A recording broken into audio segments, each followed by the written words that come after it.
Hey, this is Georgia from Crochet and Chaos. I thought that I would introduce everybody to myself and my new channel by doing the Crochet Content Creator Tag.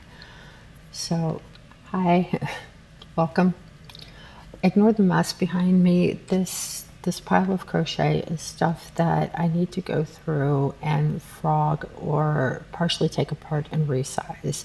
But we'll go over that in a future video. And if anybody's wondering what I'm working on a stuffed Labubu. I actually want a stuffed one more than a real one. But my premier Minikins arrived today. It's a size 2 yarn. I had been trying to make this with a size 3 and the same 2mm crochet hook, and it just did not work.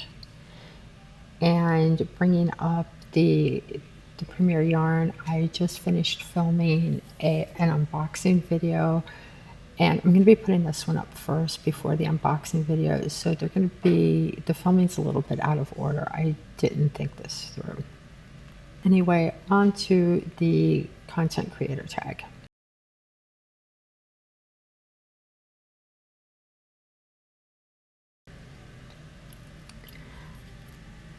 My mother tried to teach me to crochet when I was probably 6 or 7, maybe 8. My concept of time is really bad. And I had a really hard time with it. I am just not the most coordinated person. And as a child, it was even worse. I first learned how to make chains with my fingers, and then I learned with a hook, and I can never wrap my brain around how to turn your work and make the next row. And it took me probably until I was 19 or 20. It's quite a long time to figure that out. And I figured it out on my own via trial and error. There were no YouTube tutorials at the time. In fact, there was no YouTube, there was no internet. This was like a few years before the internet came into being, and quite a number of years before YouTube. So I kind of figured it out on my own, and I started making this blanket. And I was doing it all in single crochet. And anybody that has done any kind of crochet knows that making a blanket out of single crochet is going to take forever. It's going to take a very long time. I was sitting at work. I don't remember if it was after work or during a lunch break, but I was working in fast food at the time, and one of the older ladies that I worked with took pity upon me and taught me how to do a half double crochet and a double crochet. And that was how I learned, and everything else I've just kind of figured out on my own as I've gone along. And I look at YouTube tutorials sometimes, and now I have the common sense to pick up a book. Like, it should have been common sense for me at the time anyway. Oh, hey, I can get this information out of a book. And I never thought to go to the library, or I never thought to look for crochet books while I was at the library. I didn't even know if they existed. Like, the card catalog would have sorted that out for me. But now I do use books. I have some reference books, I have some pattern books, and there are YouTube tutorials. And I'm not very good with following video tutorials because, you know, some people talk too fast and you have to pause and go back and everything. Other tutorials work better for me because the directions are also written up on the screen. And that's really helpful because then that could just be, I can write that down and go back and reference it. The next time I do something, if I still need the tutorial, yeah, I just had to pull apart a few stitches because cotton yarn splits so bad sometimes. I mean, this yarn feels really nice. It's not stiff cotton, which I really appreciate. You know, like the Lily Sugar and Creamy. I mean, it has its place. It's good for some stuff. This is like really soft cotton, and I think it splits a bit more than the stiffer stuff. So anyway, that that is how I learned how to crochet, and now I crochet everything from clothes to amigurumi.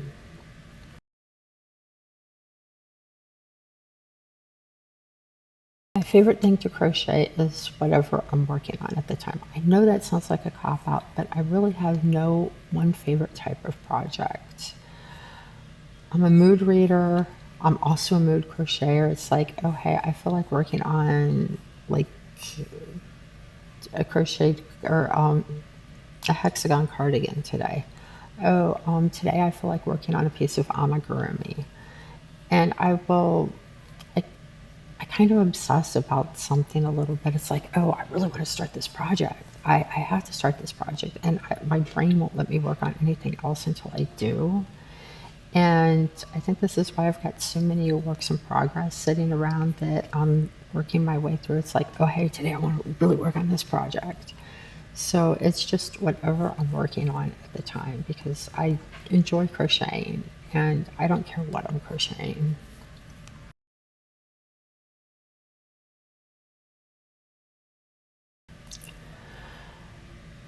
If I could only use one yarn for the rest of my life, what would it be? That's kind of a vague question. When this is this type of yarn, as in like cotton, acrylic, whatever, or is this brand of yarn? It could be interpreted two different ways. If it's brand of yarn, I'm gonna say Hobie because they have a bit of everything, and I would be able to, like if I needed Honey Bunny for something, I'd be able to get that. If I needed cotton yarn, they've got that. And I love, love, love working with their cotton silk yarn. I have made clothes out of that. I love it. If it's type of yarn, I would have to say a cotton or a cotton blend. I want to say the cotton silk blend that Hottie has, but that's not really good for winter, but I suppose I could double that up. So yeah, we'll go with that.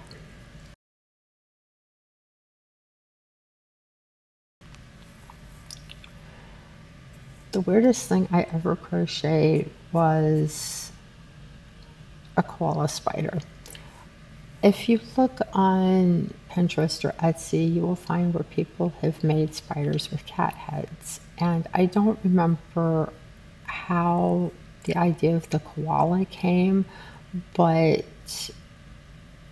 I was talking to my best friend who lives in Australia when I came up with the idea. And I put it together. It didn't quite go as I planned, but it turned out pretty well. The big problem was I made it out of the Dollar Tree yarn, and I think I used the wrong size hook. I'm like 99% sure I used the wrong size hook for this project because the safety eyes fell out, and it just, I don't know, it didn't look as good as it could, but I'm going to revisit that. I'm going to go back and I'm going to redo it. And I'm going to make one, and I'm probably going to send it to him like I threatened to. Shipping to Australia is insane. Shipping costs, it's insane. But I threatened to send one to him, so I will probably do that. I may write up the pattern and share it. I just need to get that far. Don't anybody take that idea. That was my idea.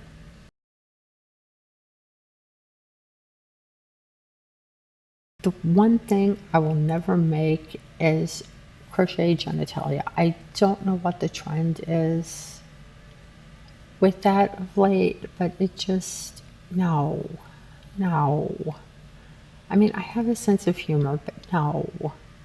My husband even sent me a pattern for a positive penis and told me I should make it, and I'm just like, why? It's not happening. Like if I want a positive pet, I'll make a potato. I made an emotional support potato for a friend in the folklore program that I was doing during my MA. So I still have potato yarn. If I want potato yarn. That sounds funny. If I want to make a positive pet for myself, an emotional support thing for myself, I'll make a potato or a pet rock or something. It's not going to be a body part. No.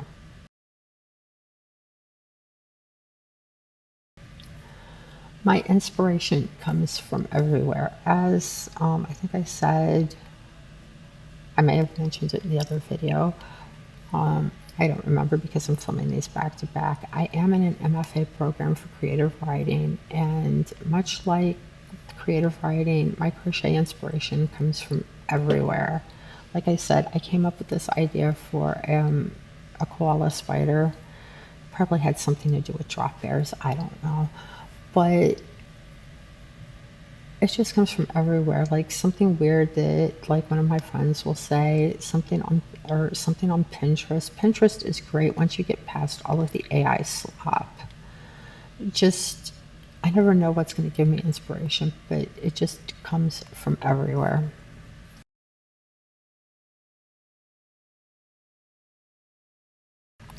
My favorite thing I've made this year is not quite finished, and I need to sort out a problem.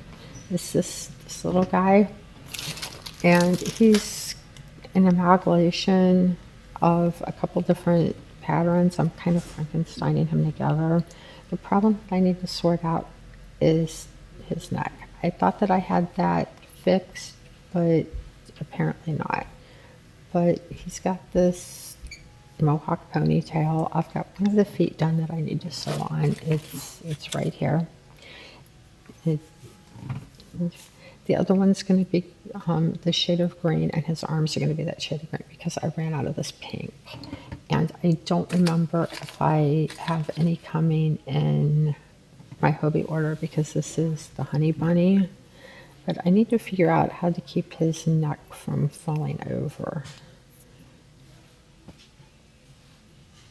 But this is my favorite project so far, and I've made a number of wearables, and I've probably made something else that I'm forgetting about.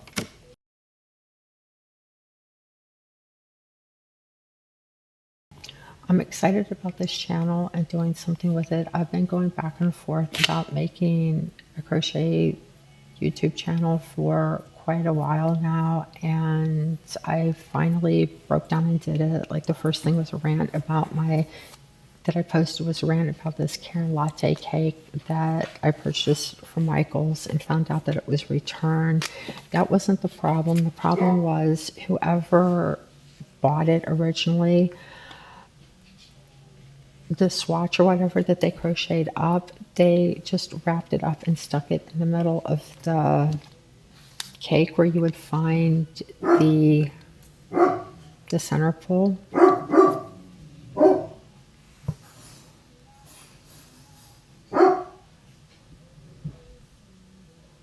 The neighbor's probably being sketchy again, according to my dog. Yeah, he's not acting like somebody's at the door or anything. He's just barking at whatever. It might even be a bug fart. But they had taken the swatch they made. It was like 4 or 5 or 6 rows that were maybe about this long, and they just folded it up and stuck it back in the cake and returned it. They didn't bother to frog it or anything. So when I got it, it was just a complete mess, and I had to run.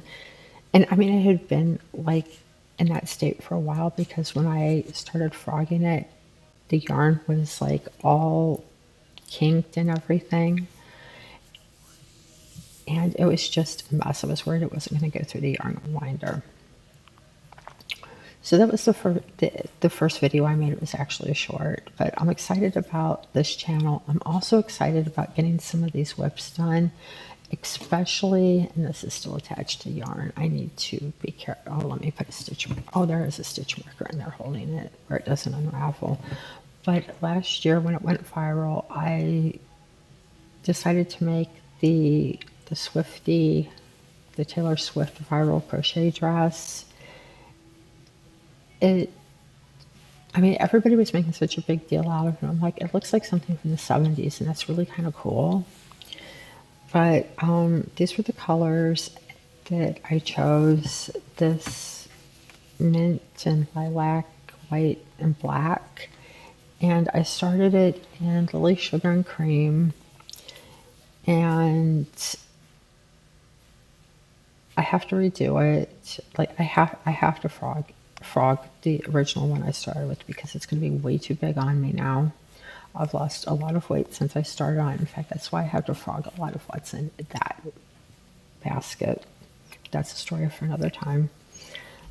But this time around, I'm using Yarn Art Jeans. It's a cotton acrylic blend. It's a size 2. It'll be so much better for summer weather here because we get high temperatures with really high humidity.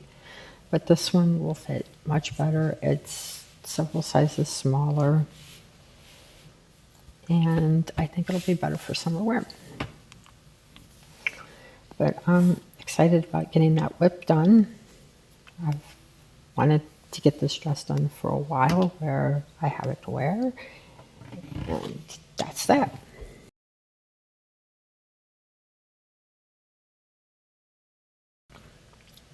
One of the worst things for me about crochet, outside of coming across AI slop on Pinterest looking for ideas and stuff, is when you buy a yarn cake and it just completely falls out of the packaging and disintegrates. This is the Big Twist Winter. I have, I think, 3 skeins of this. In skein number 3, it fell out of the packaging and it's a mess. I started to put it through the yarn winder and detangle it, and because it's a size 2 and much harder to detangle than like a 4 or something, I became really frustrated and tossed it in my basket of yarn that I have to detangle. And that's going to be a whole thing. I am not somebody with the patience to detangle yarn. So, especially when it's a mess like that.